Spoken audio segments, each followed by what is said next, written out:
25,000 feet above Europe, July 7th of 1944.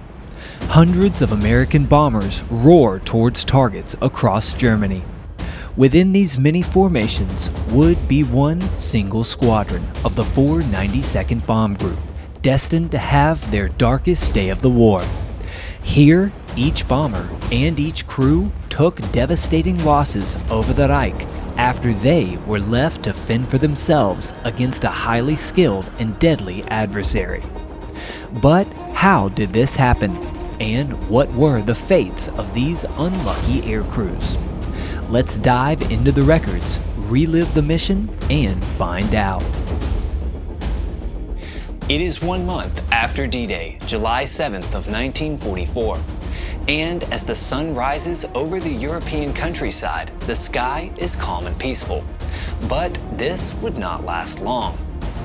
Along the coast of England, hundreds of heavy bombers as well as fighter escorts are being warmed up and prepped for takeoff. Their crews are grabbing breakfast and headed to the briefing room like they have many times before. But their mission today, unlike most undertaken before, would be an all-out effort throughout the 8th Air Force, with nearly every available group assigned to participate, as the objective of the American daylight bombing campaign had recently been changed. For the past month, American air power has been concentrated on bombing France in support of the landings at Normandy. But now it appears that the situation there is stable, and the mighty 8th is now shifting its focus back to the industrial targets of the Reich in the heart of Germany. One of these targets selected on July 7th of 1944 would be the aircraft factories located in Bernburg, Germany. And the bomb group that was to strike this target was the 492nd. A fairly new B-24 Liberator group that Jimmy Doolittle and his staff had begun to call the Hard Luck Group for their high losses and constant misfortune. Despite the fact that the 492nd Bomb Group had come over to England as one of the most experienced and well-trained units of the war, their luck had given them nothing but hardship. On paper, the crews of these bombers were made up heavily of seasoned instructors from the United States and combat veterans on their second tour of duty. But in combat, they had constantly found themselves in the wrong place at the wrong time. It always seemed that when something went awry, the 492nd happened to be the unit to pay the cost. And unfortunately, on July 7th of 1944, this pattern was destined to continue. And while we could follow many aircraft and stories within the 492nd, the unit that we will focus on is one of her squadrons, the 859th. Usually made up of about 12 aircraft in total, a squadron was a subunit within a bomb group, with 3 or 4 squadrons typically in one group. And this unit, the 859th Bomb Squadron, had become known as the Happy Warriors. Today, the Happy Warriors of the 859th would see 7 of her aircraft assigned to the Bernburg raid. They would be the Boxberger crew in Uni Duni, the Steenman crew, the Kilpatrick crew flying I'll Be Around, the Jax crew, the Smiley crew in Superwolf, the Noonan crew in Bow 2, and the Harding crew in Georgette. Early in the morning, these 7 crews and the rest of the 492nd took off and begun to form up over the channel, where they began the long flight to Germany. Across the rest of the 8th Air Force, every other available bomb group was also in the air and joining up for the all-out effort. As they officially entered enemy territory, crossing the coast of France, fighter escorts from all over England also joined up. Interestingly, including P-51 pilot Ed McNeff, who described this mission for us in detail in an interview that we recorded last year. I'll post a link to this video in the comments in case you want to watch that next and hear this mission from the perspective of the fighter pilots. But back with the 492nd, they unfortunately would be let down by their fighter escorts. The planners of the 8th Air Force mission had expected the Luftwaffe to indeed put up a strong defense. But based on the flight paths of the individual bomb groups and divisions, they anticipated most of the German interceptors to strike the B-17 groups, which were headed to hit Leipzig and Bohlen. So most of the fighter escorts were assigned to these flights, leaving the 492nd Bomb Group overexposed. But further complicating things, the timing of the routes would cause problems. Miscues in schedules became a regular occurrence in these large bombing raids, but today the repercussions would be deadly. With the faster speed of the B-24, the groups of the 2nd Division, which included the 492nd and the Happy Warriors, kept to their time intervals well. But the slower B-17s of the 1st and 3rd Divisions began to fall behind their time marks, leaving the Liberator Force carrying the fewest number of escorts far ahead of the rest of the other bomb groups. To the east, in Germany, the fighter groups of the Luftwaffe around this time were called to alert. Radar and ground reports have picked up the raid coming in, and the most vulnerable force at the moment is without a doubt the B-24s.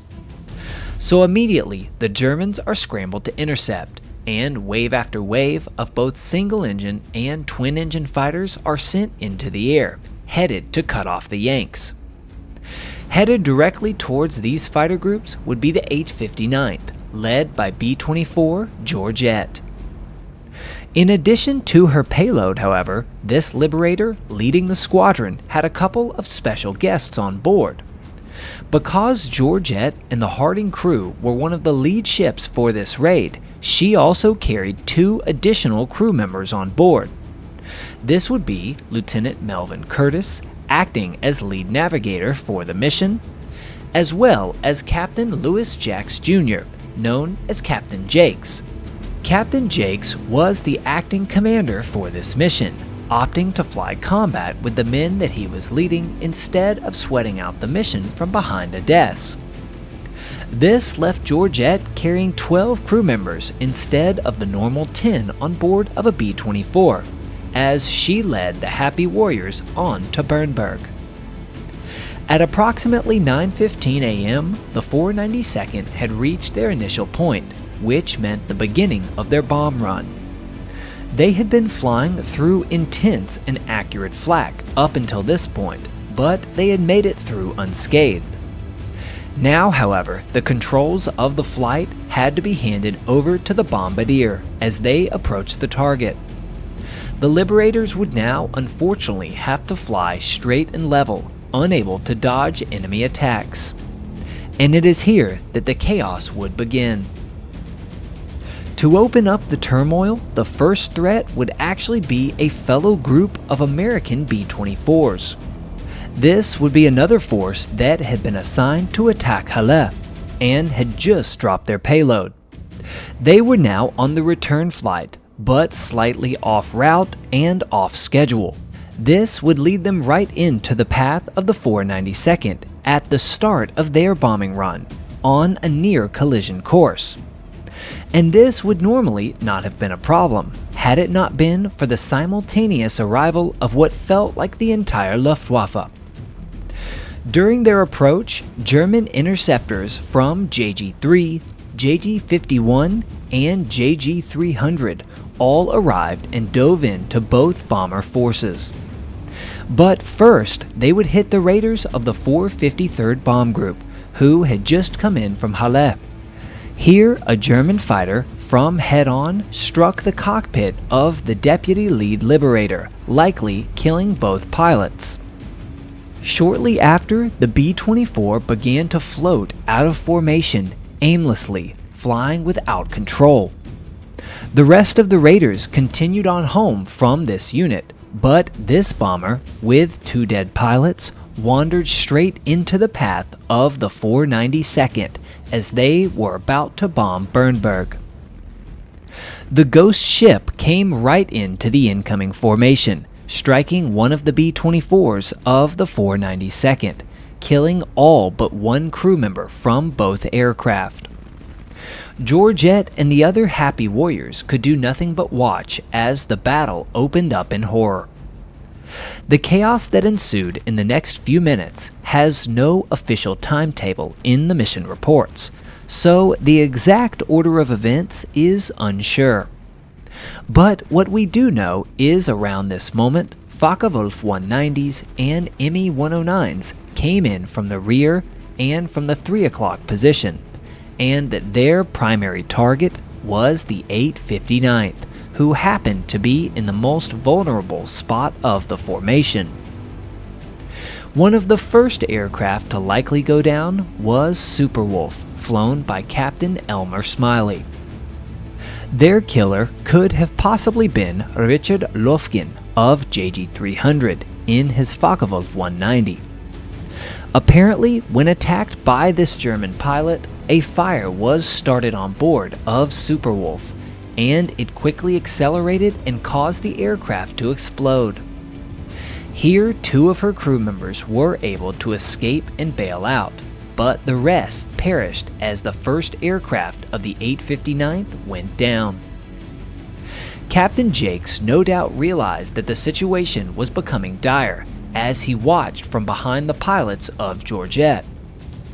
They were deep over Germany without fighter escort and in the most exposed position in the flight, and to make matters worse, these were clearly experienced German flyers, raining down fire from every direction. Around this moment, the liberators dropped their bombs and watched as their payload went down over the city. The aircraft factory and nearby airfield were hit hard, but the American aviators who dropped the bombs were still in deep trouble. As the target approached, another direct hit was scored by the German attackers, this one resulting in another large explosion. This would be Bow 2, flown by Captain Clayton Noonan. As she was over Bernburg, Bow 2 took another hit and quickly caught fire. As she went down, she was engulfed quickly, and only 4 of her crew were able to bail. The battle continued, and the remaining 5 aircraft of the Happy Warriors, who were not so happy at this moment, did everything that they could to fight back against the interceptors. And their efforts would indeed see some success, as we can see in the post-mission report, which claims 9 to 15 enemy aircraft as downed. And while overclaiming certainly occurred, this no doubt means that at a minimum, 4 or 5 German fighters could have easily been downed as a result of the action here.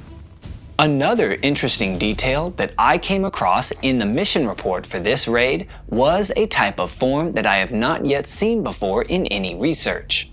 This would be a post-combat form for the claim of a kill made by a bomber gunner. Here we can see the detailed report of how one of these German aircraft was shot down on this very mission. Tail turret gunner called out plane at 5 o'clock low. Right waist gunner picked up plane and started firing at enemy aircraft, estimated 700, 800 yards distance. Fire approximately 4 bursts with 60 to 75 rounds each burst. Plane went into spin, enveloped in flames, and headed for ground. Not sure whether it blew up in air or crashed into ground. Plane went down as indicated in illustration, and kill was credited to Sergeant Leonard Lindner. Unfortunately, this kill form is from the 857th Squadron, flying nearby in the 492nd Bomb Group, not from any of our planes in the Happy Warriors. And the reason for this is because, as we are about to see, none of the 859th would come back, and thus there were no crew members left to fill out such paperwork. One of these next aircraft to fall behind Georgette would be I'll Be Around, flown by Lieutenant Donald Kilpatrick. Here, a German fighter landed a well-placed shot in the rear section of the Liberator. This pilot would likely be Hans Schaefer, a rising ace and successful bomber killer from the famous Luftwaffe fighter unit JG3. This volley of cannon fire immediately killed her tail gunner, as well as the ball turret gunner. The ship went into an uncontrolled spin, where only 5 of her crew were able to make it out. Upon approaching the ground, according to survivors, German soldiers began to fire up at the helpless crew members.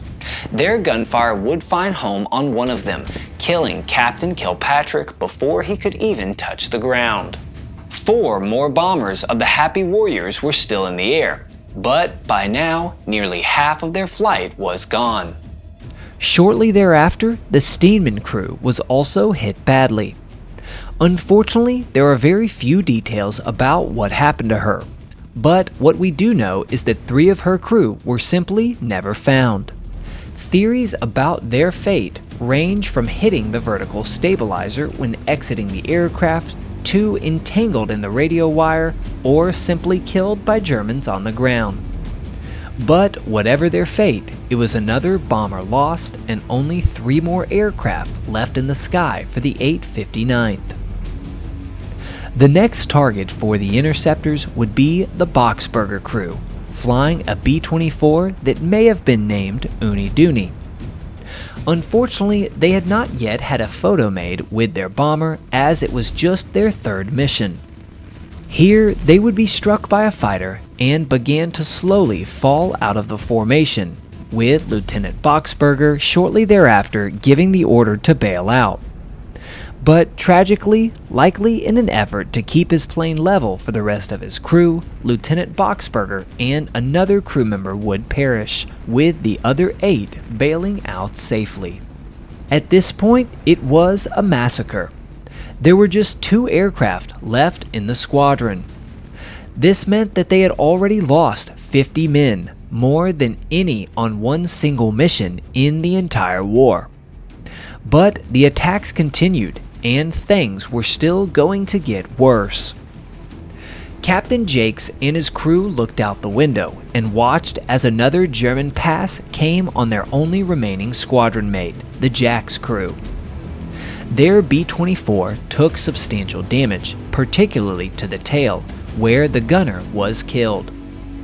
Of the surviving 9 crew members, 8 were able to get out safely. But the nose gunner, Sergeant Vincent Bredecka, because of a fire near his position, was unable to escape from the aircraft. So, in his final moments, he opted to go down fighting. The following passage is taken directly from the missing aircrew report from this aircraft on July 7th of 1944. Now, our bomber was shot down by fighters and was on fire. Sergeant Bredecka went down with the plane. He was unable to get out of the nose turret, but he was not wounded. The plane circled around for about 5 minutes before crashing, Bredecka being the only survivor on board. As the aircraft went down, German planes kept making passes at the bomber until it crashed, and Bredecka continued to shoot at them until he went down, even knowing that he was the only one left on board. In one of the most heroic moves that I have ever found in my research, Sergeant Bredecka eventually arrived at his fate when the B-24 of the Jax crew crashed into a field in Germany, with the other 8 crew members tragically watching from their chutes. This left just one final aircraft in the 859th, Georgette. Hans Schaefer, the JG-3 ace who had already shot down I'll Be Around, had at this point circled back for another pass on the final straggler of the low formation. With 1 kill on the day, he now had his eyes set on a second. Captain Jakes and the rest of the men on Georgette knew what would happen next. They were alone, exposed, and without fighter escort. In reality, there was only one thing that could happen with this many bandits still in the air. Schaefer rolled over his Focke-Wulf and began one more attack. With Georgette in his crosshairs, he pulled the trigger, and cannon fire tore into their Liberator. The rounds found their target, and the B-24 dropped away, clearly in trouble. It would end up being a fatal hit, but not yet. After dropping away, Captain Jakes gave the order to bail out as Harding kept the plane level.